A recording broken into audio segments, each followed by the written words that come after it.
Un caloroso benvenuto dal telegiornale del quotidiano di informazione La Nazione Siciliana Notizie.Sicilia, le notizie dalla parte delle siciliane e dei siciliani. Il Comitato Europeo delle Regioni ha nominato il vicepresidente della Regione siciliana Gaetano Armao relatore di un importante parere relativo alla coesione digitale. Si tratta di un'altra dimostrazione della crescita del ruolo della Regione siciliana negli organismi internazionali. Il Comitato Europeo delle Regioni è, di fatto, la seconda Camera del Parlamento Europeo, rappresentando tutte le regioni d'Europa. La scelta è caduta sul componente che rappresenta la regione più infrastrutturata sul piano digitale del Mediterraneo e che ha conseguito il pieno utilizzo delle risorse europee. Armao presenterà in assemblea plenaria le proposte sull'eliminazione dei divari digitali in Europa e sulla promozione della coesione digitale a partire dal sistema insulare. La regione siciliana sbarca nelle stazioni metropolitane di Milano, Torino, Roma e Napoli con la campagna pubblicitaria Sicily. Obiettivo di Sicily è incentivare il turismo nell'isola con l'acquisto di voucher che prevedono una notte in regalo ogni 3 acquistate. Previste inoltre visite guidate, escursioni, immersioni, trekking e ingressi gratuiti nei monumenti e nei musei. La scelta della pubblicità nelle stazioni della metropolitana vuole raggiungere l'obiettivo di intercettare tutti i passanti con inviti a visitare i luoghi inaspettati e meravigliosi della Sicilia, spiega l'assessore regionale al turismo Manlio Messina, selezionando le stazioni in corrispondenza degli snodi ferroviari più importanti e degli spostamenti per lo shopping, ovvero le aree più impattanti, per massimizzare la spettacolarità delle immagini della campagna. È la Sicilia che si promuove. Sarà però necessario intervenire anche, come più volte il governo Musumeci ha fatto, sul governo nazionale affinché si impegni a calmierare i costi delle tariffe aeree da e per l'isola, sia per i turisti sia per i siciliani.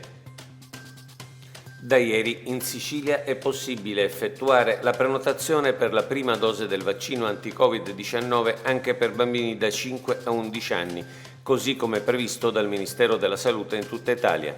Le somministrazioni verranno effettuate da domenica 16 dicembre nei 65 punti vaccinali pediatrici distribuiti in tutte le province dell'isola, predisposti accessi e corsie riservate ai più piccoli. Il giorno della somministrazione del vaccino i bambini dovranno avere 5 anni compiuti. La prenotazione può essere effettuata collegandosi alla piattaforma predisposta da Poste Italiane oppure attraverso il sito www.siciliacoronavirus.it, da dove è possibile scaricare altresì la modulistica relativa alla vaccinazione. Il giorno della vaccinazione è necessario che sia presente anche uno solo dei genitori tutori legali, il quale dovrà dichiarare di avere informato l'altro genitore. Il vaccino, previsto per i bambini dai 5 agli 11 anni, è il Pfizer, nella formulazione specifica approvata da AIFA con un dosaggio ridotto a circa 1/3 rispetto a quello per gli over 12. Anche per i bambini è prevista la somministrazione di una seconda dose a distanza di 3 settimane dalla prima. In Sicilia i saldi invernali partiranno il 2 gennaio e proseguiranno fino al 15 marzo 2022. A stabilirlo è il decreto firmato ieri dall'assessore regionale alle attività produttive. Lo scorso anno i saldi erano iniziati il 7 gennaio a causa delle limitazioni e dei divieti per le imprese e i cittadini dettati dalle misure per l'emergenza Covid.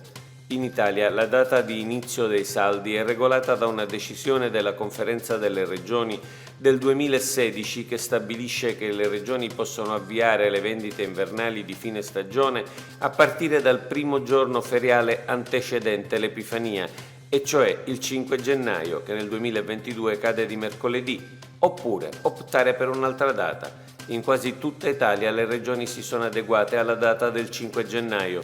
In Sicilia si è invece scelto diversamente e correttamente, a nostro parere, a causa della richiesta delle associazioni di categoria che hanno chiesto di anticipare la data dei saldi invernali al 2 gennaio.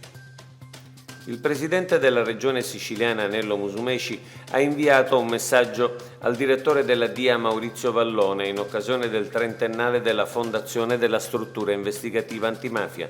Molti dei risultati ottenuti dallo Stato negli ultimi decenni si devono all'incessante attività e al tenace impegno della direzione investigativa antimafia, ha detto Musumeci. Il percorso dell'antimafia in Sicilia, spesso controverso e travagliato, è sempre attuale, monito per tutti i siciliani affinché mai si abbassi la guardia sul fenomeno mafioso, ancora vivo e pronto ad aggredire l'economia, la pubblica amministrazione e la società, le nostre stesse vite. Alla DIA, in occasione di questo importante anniversario, ha concluso Musumeci, rinnoviamo apprezzamento e riconoscenza, consapevoli dello straordinario impegno che tutti i giorni ciascuno dei suoi operatori dimostra nel nostro territorio.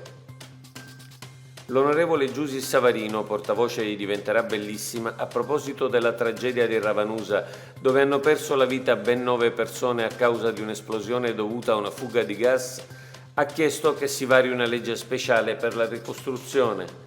Abbiamo adesso il dovere, ha detto l'onorevole Savarino, di pensare subito alla ricostruzione per tentare di rimarginare la ferita che ha sconvolto la nostra comunità. Non dobbiamo far spegnere l'attenzione.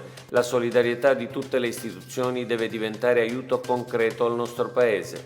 Poiché la sciagura che si è abbattuta sulla città non è una calamità naturale, serve una legge speciale per Ravanusa. La Regione farà la sua parte. Ho già presentato un disegno di legge specifico per aiutare una comunità travolta dal dolore a risollevarsi. Ci adopereremo, ha concluso l'onorevole Savarino, perché anche lo Stato centrale faccia la sua parte. Il creatore del sonoro al cinema era un siciliano, Giovanni Rappazzo, nato a Messina nel 1893 e morto nel 1995, dopo aver ricevuto appena un anno prima la nomina di grande ufficiale al merito della Repubblica Italiana, come primo ad aver brevettato il cinema sonoro. E a lui è dedicata la mostra Rappazzo, l'inventore del cinema parlante, che si inaugura al Museo Riso di Palermo giovedì 16 dicembre.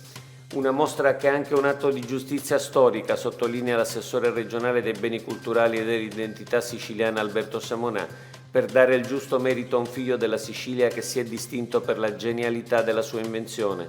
Una mostra importante perché restituisce la verità storica negata, attribuendo la paternità del sonoro nel cinema a questo grande siciliano.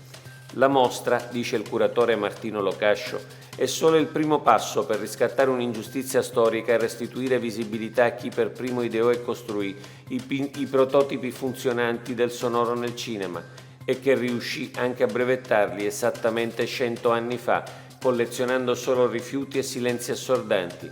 Purtroppo la paternità della creazione, i diritti d'autore e la fama meritata gli furono negate per una serie di vicissitudini, ma anche di raggiri di cui fu vittima.